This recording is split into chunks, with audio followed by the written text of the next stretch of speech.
தாவேக தலைவர் விஜய் இன்னும் சற்று நேரத்தில் நாமக்கல்லில் மக்களை சந்தித்து பேசியிருக்கிறார். நாமக்கல்லில் அவர் மக்கள் பிரச்சனைகள் என்னவெல்லாம் பேசியிருக்கிறார் என்பது ஒரு பெரிய பேசுபொருளாக இருக்கிறது. நாமக்கல்லை பொறுத்த வரைக்கும் அந்த கிட்னி திருட்டு என்பது ஒரு ஹாட் டாபிக் அப்படின்னு எடுக்கலாம். இதை தவிர அவர் வேறு என்ன மக்கள் பிரச்சனைகள் குறித்து பேசுவார் என்று எதிர்பார்க்கலாம். தாவேக தலைவர் விஜய் மக்களுடைய இந்த மக்கள் கூட்டத்தை வாக்காக அறுவடை செய்வாரா என்கிற ஒரு கேள்வியும் எழுந்திருக்கிறது. இது தொடர்பாக உங்களுடைய பதில். வணக்கம் மேடம். வணக்கம். தலைவர் அண்ணன் விஜய் அவர்களுக்காக கூடுகின்ற இந்த கூட்டம் என்பது பணத்திற்காக கூடிய கூட்டம் அல்ல. பணத்திற்காக கூடிய கூட்டமாக இருந்தால் வாக்காக மாறுவதில் சிரமம் இருக்கிறது, சிக்கல் இருக்கிறது. ஆனால் இங்கே கூடியிருக்கின்ற கூட்டம் அண்ணன் விஜய் அவர்களுடைய பாசத்திற்காக கூடிய கூட்டம், அவரின் நேசத்துக்காக கூடிய கூட்டம், ஒரு ஆட்சி மாற்றத்தை ஏற்படுத்த வேண்டும் என்பதற்காக கூடிய கூட்டம், மண்ணுக்கான கூட்டம், மக்கள் தலைவர் அண்ணன் விஜய் அவர்களுக்காக கூடிய கூட்டம். எப்படி புரட்சி தலைவர் எம்ஜிஆர் அவர்களுக்கு மக்கள் கூடினார்களோ அந்த கூட்டம் எப்படி வாக்காக மாறி ஐயா எம்ஜிஆர் அவர்கள் முதலமைச்சராக மாறினாரோ, அதே போன்று கேப்டன் விஜயகாந்த் அவர்களுக்கு எப்படி மக்கள் கூடினார்களோ அந்த கூட்டம் எப்படி வாக்காக மாறி அவர் எதிர்கட்சி தலைவராக அமர்ந்தாரோ, அதே போன்று அண்ணன் விஜய் அவர்களுக்காக கூடக்கூடிய இந்த கூட்டம் என்பது வாக்காக மாறும். வாக்காக மாறி 2026 மிகப்பெரிய ஒரு ஆட்சி மாற்றத்தை ஏற்படுத்தக்கூடிய தலைவராக அண்ணன் விஜய் அவர்கள் இருக்கிறாங்க. தமிழ்நாட்டு அரசியலில் மிகப்பெரிய ஆட்சி மாற்றத்தை ஏற்படுத்தக்கூடிய வாக்காக இளம் தலைமுறையினருடைய வாக்குகள் இருக்கிறது. ஒரு கோடிக்கும் மேற்பட்ட யங்ஸ்டர்ஸ் உடைய வாக்குகளை அமோகமாக தமிழக வெற்றி கழகத்திற்கு கொடுப்பதற்கு அனைத்து இளம் தலைமுறையினரும் தயாராகி விட்டார்கள். பெண்களுடைய ஆதரவு இருக்கிறது. தலைவர் அவர்களுக்கு மிகப்பெரிய ஒரு ஆதரவு இருப்பதால் தான் விக்கிரவாண்டி வி சாலையில் 14 லட்சம் பேர் திரண்டார்கள். மதுரை மாநாட்டில் 20 லட்சம் பேர் திரண்டார்கள். எங்கு திரும்பினாலும் மக்கள் கடல் அலையில் தலைவர் அவர்கள் மிதந்து வருவதற்கு காரணம் என்னவென்றால் அவர் வெறும் நடிகர் என்பதற்காக மட்டும் கிடையாது. அவர் ரசிகர் மன்றம் மூலமாக, நற்பணி மன்றம் மூலமாக, மக்கள் இயக்கம் மூலமாக தமிழ்நாட்டு மக்களுக்கு ஏராளமான உதவிகளை செய்திருக்கிறாரு. மக்கள் இயக்கத்தின் மூலமாக விலையில்லா விருந்தகம், ரொட்டிப்பால் திட்டம், முதியோர் உதவித்தொகை திட்டம், வீடு கட்டி கொடுக்கிற திட்டம் என்று பல்வேறு ஆக்கப்பூர்வமான மக்கள் நலன் சார்ந்த பல உதவிகளை பல ஆண்டுகளாக தலைவர் அவர்கள் செய்து கொண்டு வராங்க. 10 ஆண்டுகளுக்கு மேலாக கல்வி விருது விழா நிகழ்வை நடத்தி கொண்டிருக்கிறாங்க. இந்த மண் சார்ந்து மக்களின் உரிமை சார்ந்து எங்கெல்லாம் குரல் கொடுக்க வேண்டுமோ அங்கெல்லாம் மூர்க்கமாக உக்கரமாக குரல் கொடுத்திருக்கிறாங்க. 2008 ஈழத்தமிழருக்காக உண்ணாவிரதம் இருந்து ஈழத்தமிழரின் பக்கம் நிற்கிறேன் என்பதை வெளிப்படுத்தியிருக்கிறாங்க. 2011 தமிழ்நாட்டு மீனவர்கள் இலங்கை இராணுவத்தால் தாக்கப்பட்ட போது அதை கண்டித்து 1 லட்சம் இளைஞர்களை திரட்டி நாகப்பட்டினத்தில் மிகப்பெரிய ஒரு ஆர்ப்பாட்டத்தை முன்னெடுத்தாங்க. இது போன்று எங்கெல்லாம் சமூக நீதி காப்பாற்றப்பட வேண்டும், சமத்துவம் காப்பாற்றப்பட வேண்டும், தமிழ்நாட்டினுடைய மாநில உரிமைகள் காப்பாற்றப்பட வேண்டுமோ அங்கெல்லாம் அவரால் முடிந்த வகையில் அவர் பின்னாடி திரண்ட ரசிகர்களை வெறும் ரசிகர்களாக வைத்துக் கொள்ளாமல் தொண்டர்களாக மாற்றி மிகப்பெரிய அளவுல குரல் கொடுத்திருக்கிறாரு. அதனுடைய வெளிப்பாடாகத்தான் அவர் நடிகர் என்பதை கடந்து தலைவராக அவர் பின்னாடி 1 கோடி பேர் கட்சியில் உறுப்பினராக இணையக்கூடிய ஒரு சூழல் உருவாகி இருக்கு. மிகப்பெரிய ஒரு மாற்றத்தை நாங்கள் ஏற்படுத்துவோம். இங்கே கூடியிருக்கின்ற கூட்டம் என்பது கூடி கலையும் கூட்டம் அல்ல. 2026 திமுகவை கூண்டோடு வீழ்த்தக்கூடிய மக்கள் கூட்டம்.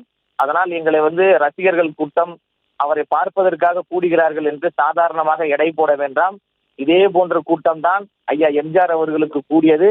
ஐயா எம்ஜிஆர் அவர்கள் எப்படி திமுகவுக்கு முடிவுரை எழுதினாரோ அதே போன்ற முடிவுரையை அண்ணன் விஜய் அவர்கள் ஏற்படுத்துவாங்க. நாமக்கல் என்பது மிகப்பெரிய மக்கள் பிரச்சனை கொண்ட ஒரு மாவட்டமாக இருக்கிறது. அதுவும் குறிப்பாக ஏழை எளிய பாமர மக்களிடம் ஆசை வார்த்தைகளை தூண்டி அவர்களுடைய வறுமையை பயன்படுத்தி கிட்னிகளை திருடக்கூடிய ஒரு சூழல் நடந்து கொண்டிருக்கு. அதில் ஒரு ஆளுங்கட்சியினுடைய எம்எல்ஏ சம்பந்தப்பட்டிருக்கிறாங்க.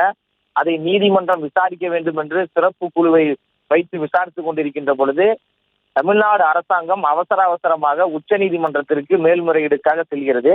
அப்ப இந்த கிட்னி திருட்டிலிருந்து யாரை காப்பாற்றுவதற்காக தமிழ்நாடு அரசு செயல்படுகிறது என்ற கேள்வி தமிழ்நாடு மக்கள் முழுவதும் இருக்கிறது. அந்த அடிப்படையில் கிட்னி திருட்டு தொடர்பாக அண்ணன் விஜய் அவர்கள் பேசுவதற்கான வாய்ப்புகள் இருக்கிறது. அங்கு பாமர மக்களுடைய அந்த மாவட்டம் சார்ந்த பல பிரச்சனைகளை குறித்து அண்ணன் விஜய் அவர்கள் பேச இருக்கிறாங்க. இன்னும் ஓரிரு மணித்துளிகளில் அந்த மக்களை சந்திக்கக்கூடிய இடத்திற்கு அண்ணன் அவர்கள் சென்று கொண்டிருக்கிறாங்க. மக்களுக்கான பிரச்சனையை அண்ணன் அவர்கள் பேசுவார்.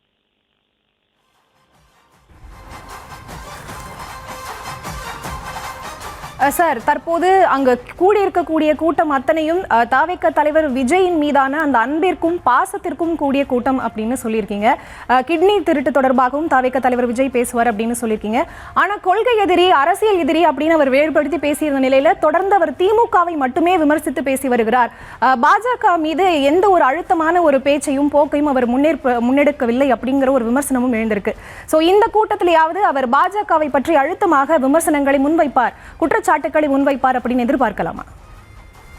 அதாவது அண்ணன் விஜய் அவர்கள் கட்சி ஆரம்பிக்கின்ற பொழுது மிக தெளிவாக சொல்லிட்டாங்க, கொள்கை எதிரி பிஜேபி, அரசியல் எதிரி திமுக என்று. 2026 சட்டமன்ற தேர்தல் என்பது மாநிலத்தில் யார் முதலமைச்சராக அமரப் போகிறார் என்பதற்கான சட்டமன்ற தேர்தல். பாஜக தலைகீழ போனாலும் சரி, பாஜக என்ன முயற்சி எடுத்தாலும் சரி, அவங்க தமிழ்நாட்டில் ஒருபொழுதும் வெல்ல முடியாது, ஆட்சிக்கு வர முடியாது. தமிழ்நாடு என்பது தந்தை பெரியார் அவர்களின் கொள்கை கோட்பாடுகளாலும் அண்ணன் அம்பேத்கர் அவர்களுடைய கொள்கை கோட்பாடுகளாலும் மாநில உரிமை சார்ந்த விஷயங்களில் பக்குவப்படுத்தப்பட்ட ஒரு மண்ணாக தமிழ்நாடு மண் இருக்கிறது. மதவாதத்தை திணிக்கக்கூடிய, பிரிவினையை புகுத்தக்கூடிய பிஜேபியை தமிழ்நாட்டு மக்கள் ஒருபோதும் அனுமதிக்க மாட்டாங்க.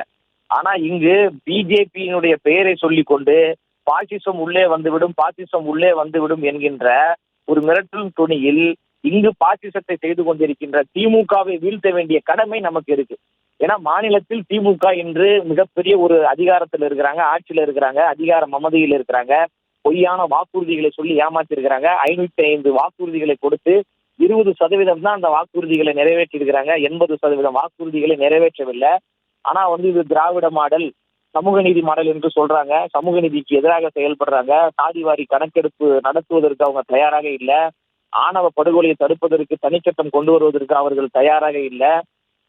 எல்லா பெண்களுக்கும் 1000 ரூபாய் கொடுக்குறேன்னு சொன்னாங்க, 1000 ரூபாய் கொடுக்கல. மாணவர்களுடைய கல்வி கடனை நாங்கள் தள்ளுபடி பண்ணுவோம்னு சொன்னாங்க, அதை அவர்கள் தள்ளுபடி பண்ணல. அரசு ஊழியர்களுடைய பழைய ஓய்வூதிய திட்டத்தை நாங்கள் நடைமுறைப்படுத்துறோம்னு சொன்னாங்க, அதை நடைமுறைப்படுத்தல. பகுதி நேர ஆசிரியர்களை நாங்கள் பணி நிரந்தரம் செய்கிறோம் சொன்னாங்க, அதையும் அவர்கள் செய்யல. தூய்மை பணியாளர்களுக்கு நாங்கள் பக்கபலமாக இருப்போம் என்று சொல்லி அமைதியான முறையில் போராடிய தூய்மை பணியாளர்களை இரவோடு இரவாக காவல்துறையை வைத்து தடியடி நடத்தி கைது செய்து, இது சமூக நீதி அரசாங்கம் கிடையாது, சமூக அநீதி அரசாங்கம் என்று தொடர்ந்து மக்கள் மத்தியில் அம்பலப்பட்டு கொண்டிருக்கின்ற திமுகவை வீழ்த்த வேண்டிய கடமை நமக்கு இருக்கு. எத்தனை ஆண்டுகள் ஆனாலும் பாஜக ஒருபோதும் தமிழ்நாட்டின் மண்ணில் வளராது. அதை வளர்த்து விடுவதற்கும் தமிழ்நாட்டு மக்கள் தயாராக இல்லை. எங்களுடைய என்றும் கொள்கை எதிரியாக பிஜேபி இருக்கு. பிஜேபி கொண்டு வரக்கூடிய ஒரே நாடு ஒரே தேர்தலை நாங்கள் மிக வன்மையாக எதிர்க்கிறோம், கண்டிக்கின்றோம். குடியுரிமை திருத்த சட்டத்தை கொண்டு வந்தார்கள், அதை நாங்கள் மிக வன்மையாக கண்டித்து போராட்டத்தை முன்னெடுத்தோம். இது போன்று இந்த பன்முகத்தன்மைக்கு எதிராக தொடர்ந்து செயல்பட்டு கொண்டிருக்கின்ற, இந்தியாவினுடைய இறையாண்மைக்கு எதிராக தொடர்ந்து செயல்பட்டு கொண்டிருக்கின்ற பாஜக என்றுமே எங்களுடைய கொள்கை எதிரி. அரசியல் எதிரி என்பது யாரு ஆட்சியில் இருக்கின்றார்களோ அவர்கள் அரசியல் எதிரி. இப்ப திமுக ஆட்சியில் இருக்கிறாங்க, திமுக அரசியல் எதிரி. நாளைக்கு அதிமுக ஆட்சியில் இருந்தா மக்கள் விரோத செயலில் ஈடுபடும் அதிமுக எங்களுடைய அரசியல் எதிரியாக இருப்பாங்க. ஆனா கொள்கை எதிரி எங்களுக்கு என்றுமே பாரதிய ஜனதா தான். ஏன்னா பிறப்பின் அடிப்படையில உயர்வு தாழ்வு உண்டு என்று சொல்வது பிஜேபி. நாங்க பிறப்புக்கும் எல்லா உயிருக்கும் என்கின்ற சமத்துவ அரசியலை முன்வைத்து வரோம். அதனால பிஜேபியை நாங்கள் என்றும் எங்களுடைய கொள்கை எதிரியாக பார்க்கிறோம். பிஜேபியினுடைய வளர்ச்சி என்பது தமிழ்நாட்டுக்கு மிகப்பெரிய ஒரு ஆபத்து. அதே நேரத்தில் பிஜேபியோடு மறைமுக உறவில் இருக்கின்ற திமுகவினுடைய வளர்ச்சியும் அவங்களுடைய ஆட்சியும் தமிழ்நாட்டிற்கு ஆபத்து. எனவே இருவரையும் வீழ்த்த வேண்டிய கடமை தமிழ்நாட்டு மக்களுக்கும் இருக்கு, தமிழக வெற்றி கழகத்துக்கும் இருக்கு. அந்த அடிப்படையில நாங்கள் மிக தெளிவாக திட்டமிட்டு வியூகங்களை அமைத்து நாங்கள் களப்பணி செய்து கொண்டிருக்கிறோம்.